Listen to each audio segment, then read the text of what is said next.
تم سب بچے بیٹھے ہو، والدین کو اپنی جنت بنا لو، ماں باپ کو اپنی جنت بنا لو، ان کی دعا لے لو۔ میرے نبی نے فرمایا کاش میری ماں زندہ ہوتی۔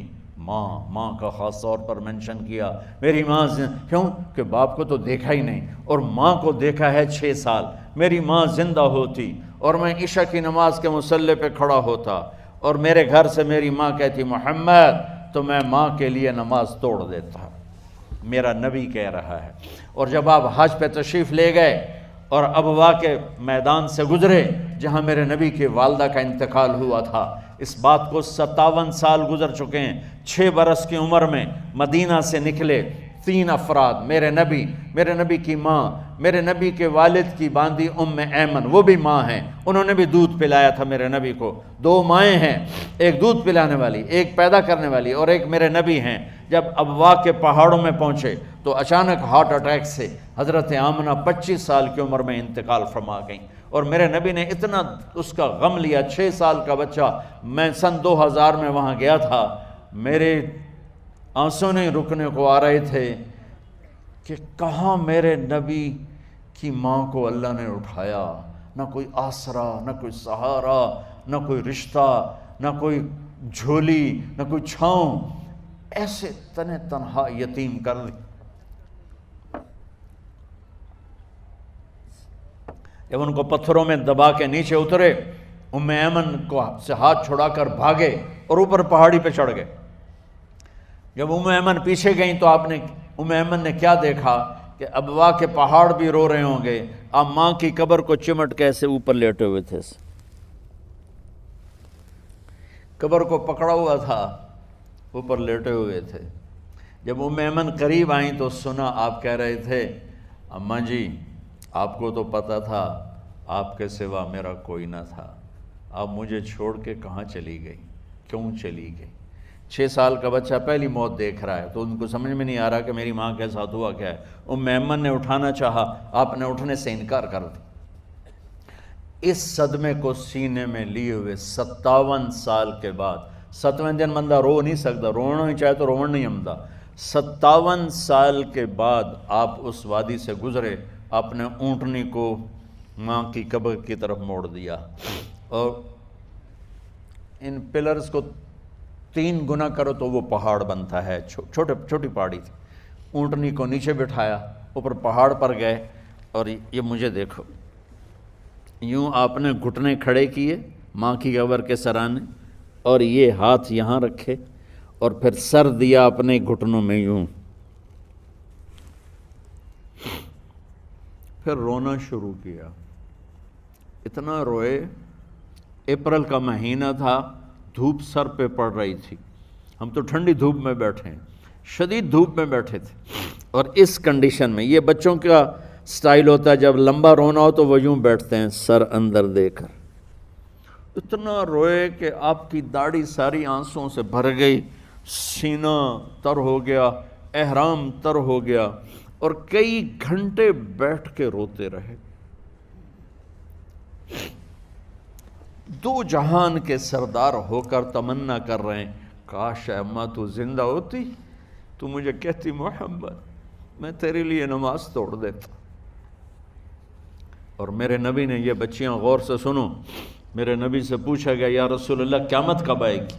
آپ نے فرمایا یہ تو اللہ کو پتہ ہے۔ نے کہا یا رسول اللہ کوئی نشانی بتا دیں، تو آپ نے فرمایا جب بچیاں ماؤں کو ذلیل کریں گی تو قیامت آ جائے۔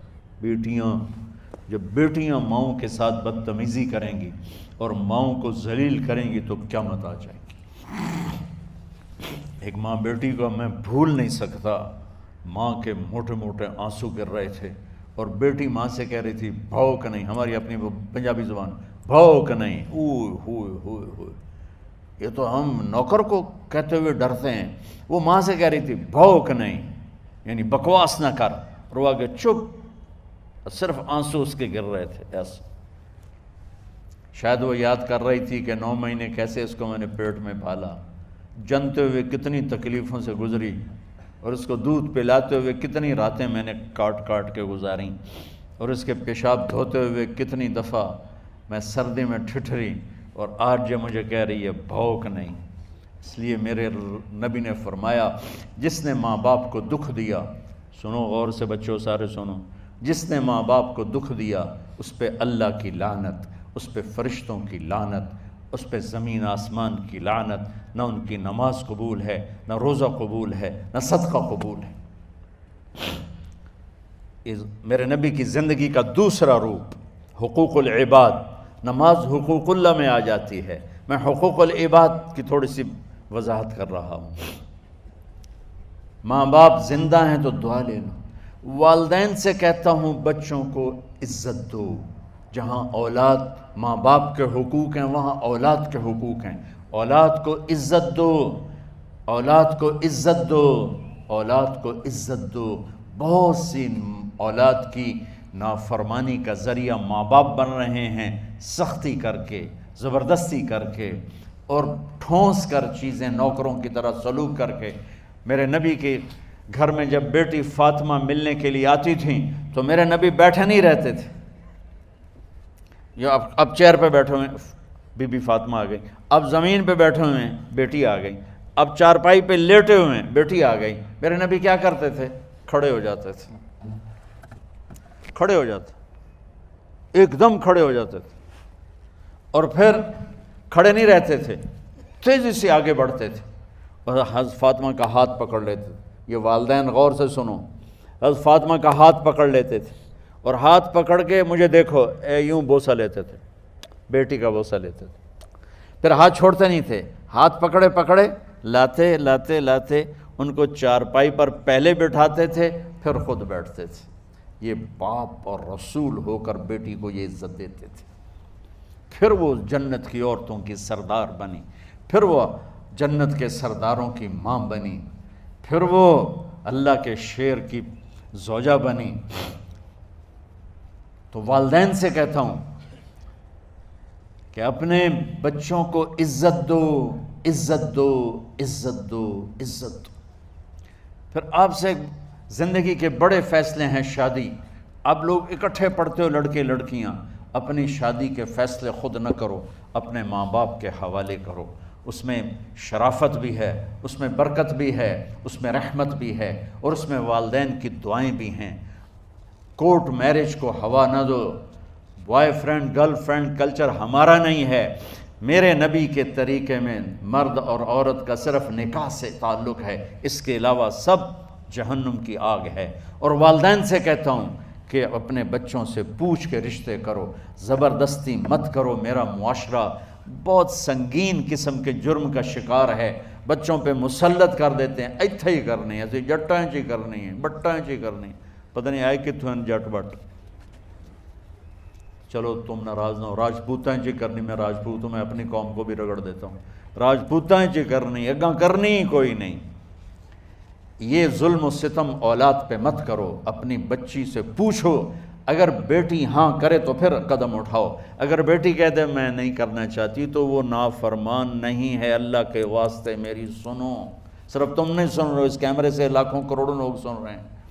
اگر بیٹا یوں کہہ دے کہ ابا میں نے یہاں شادی نہیں کرنی، میرا جی نہیں چاہتا ہے، تو وہ بیٹا نافرمان نہیں ہے، فرما بردار ہے، اس نے شریعت کا حق استعمال کیا ہے۔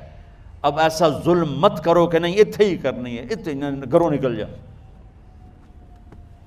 زندگی تم نے تو نہیں گزارنی، زندگی تو بچے نے گزارنی۔ میں قربان جاؤں، ایک حدیث سنو پہلے پھر اگلی بات سناتا ہوں۔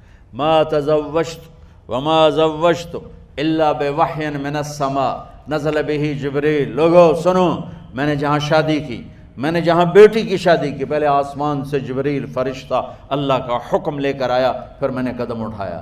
سمجھ گئے میری یہ بات سمجھ گئے سارے؟ اب اگلی سنو۔ حضرت علی فاطمہ کا رشتہ لینے آ گئے اور جبریل ان سے پہلے آ گئے کہ یا رسول اللہ فاطمہ علی کے لیے ہے۔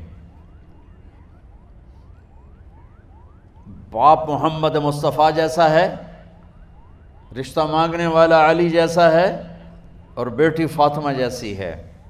اور آپ پوچھتے ہیں علی کیسے آئے؟ وہ شرم کی وجہ سے کچھ کہہ نہ سکے، چپ۔ آپ کو تو پتہ تھا، آپ نے فرمایا فاطمہ کے رشتے کے لیے آئے ہو؟ کہا جی۔ تو جبریل تنال بیٹھا ہوا ہے کہ یا رسول اللہ اتھے ہی کرنا ہے۔ آپ نے ہاں نہیں کی، آپ نے کہا انشاءاللہ، اور یہ کہہ کر اٹھ گئے۔ انشاءاللہ نبی کا ہاں ہی ہوتا ہے، لیکن جبریل کے آنے کے باوجود اور اللہ کے کہنے کے باوجود میرے نبی کو بھی پتہ ہے کہ یہ رشتہ یہاں کاتب تقدیر نے لکھ دیا ہے، لیکن امت کو سبق سکھانے کے لیے آپ گھر تشریف لے گئے۔ بیٹی فاطمہ کہ جی یا رسول اللہ، کہا علی کا رشتہ آیا ہے، میں ہاں کر دوں؟ سبحان اللہ۔ میں اپنے دیہاتی بچیوں پہ مجھے رونا آ گیا کہ جنہیں پتہ ہی نہیں ہوتا سانو کہیں دے نال بندے پہ جانور ہے یا انسان ہے۔ علی جیسا داماد، چلو علی کو چھوڑو، فاطمہ کو چھوڑو، جبریل آیا بیٹھا ہے، جبریل آیا بیٹھا ہے۔ اس کے بعد فاطمہ سے پوچھنے کی کیا بات ہے؟ جبریل آ کر کہہ رہا یا رسول اللہ، اللہ کہہ رہا ہے فاطمہ علی کے لیے ہے اور علی فاطمہ کے لیے ہے، اور پھر آپ کہتے ہیں بیٹی فاطمہ ہاں کر دو۔ ہماری تو آج کی بیٹیاں انکار نہیں کرتی، چپ کر کے گاں ماش طرح بن چھڑ دین کلے نال۔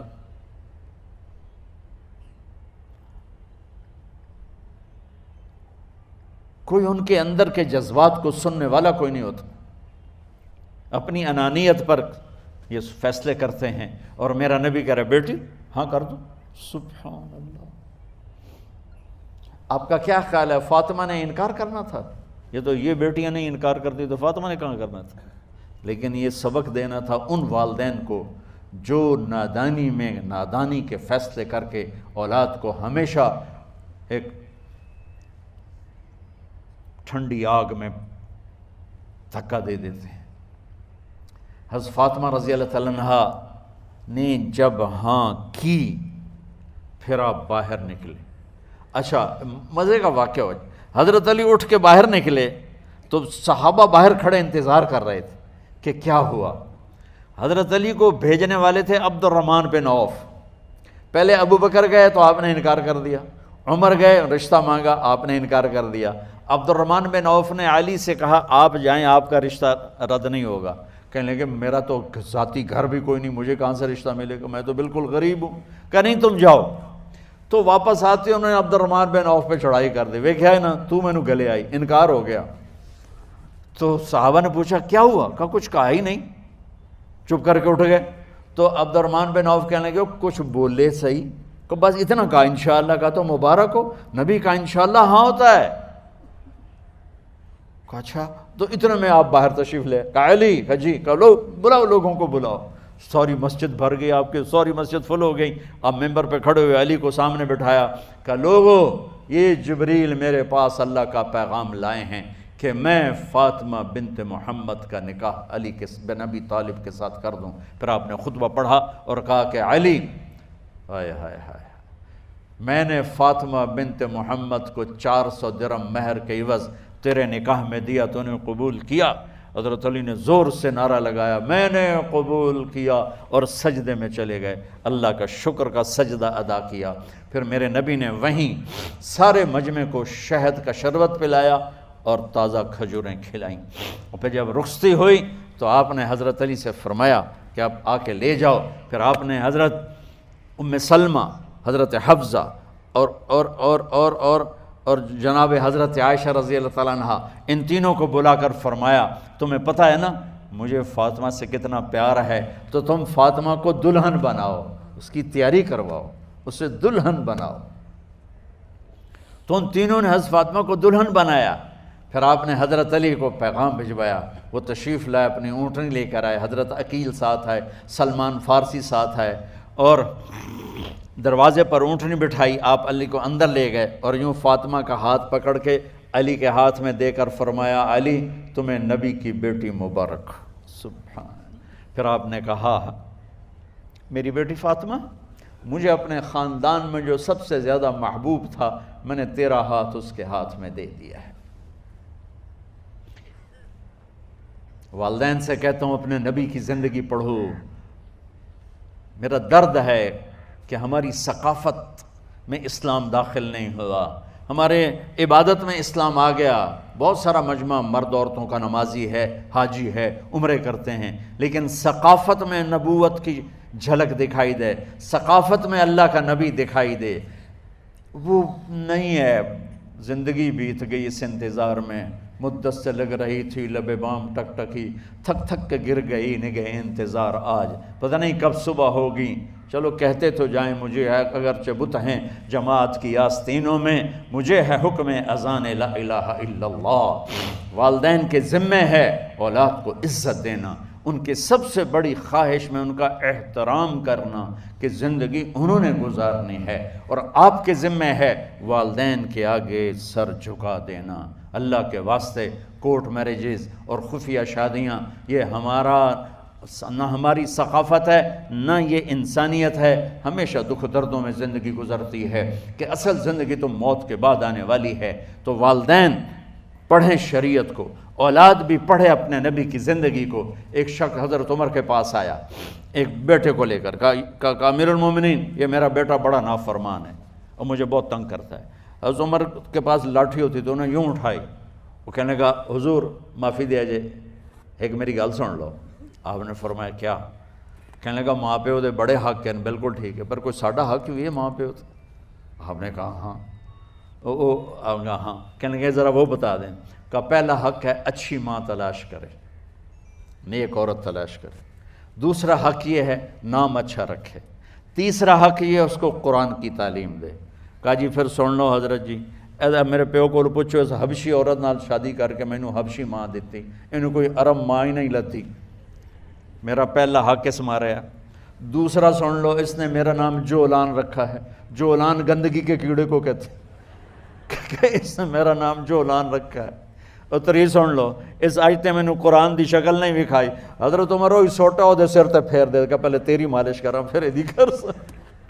تو آج کے والدین بھی اپنی اولاد کے بارے میں بہت بہت بہت غافل ہیں، اور اولاد کا بھی حال یہی ہے، چونکہ ماں کیا ہے، باپ کیا ہے، اولاد کیا ہے، یہ شریعت، یہ قرآن بتاتا ہے، یہ میرے نبی کی زندگی بتاتی ہے۔